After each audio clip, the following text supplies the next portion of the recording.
My landlord tried to illegally raise my rent by $600 mid-lease, so I dug into the law, exposed every violation he ever committed, and ended up scaring him into selling the entire building. It started with a letter slipped under my door. Your rent is increasing by $600 starting next month. Sign the new lease or vacate immediately. My stomach dropped. $600 was insane. But here's the thing, my lease still had 6 months left. So I call my landlord, Greg. Hey, you can't raise the rent mid-lease.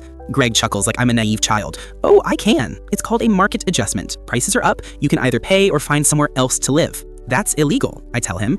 Greg's voice turns sharp. I've been doing this for 20 years. Don't tell me what's legal. He hangs up. Before I tell you what I did next, drop a comment if you've ever had a landlord pull something shady. The next day, he shows up unannounced with a for rent sign and a tape measure. He's walking around my apartment, taking pictures, muttering about showing it to new tenants. I say, Greg, this is harassment. He laughs again. Sue me if you don't like it. Challenge accepted. That night, I dig through my lease, highlight every clause that protects tenants, and then I go deeper. State tenant laws, city ordinances, even federal housing rules. By morning, I have a 12-page document outlining every violation Greg has committed, from illegal rent hikes to entering without notice. I send it to him with a polite note. I will be forwarding this to the local tenant board and the Attorney General's office if this behavior continues. 2 hours later, my phone rings. Is this some kind of threat? He asks. No, I reply. It's a courtesy, so you have time to stop before you're facing fines and possible jail time. He sputters. Jail time? Don't be ridiculous.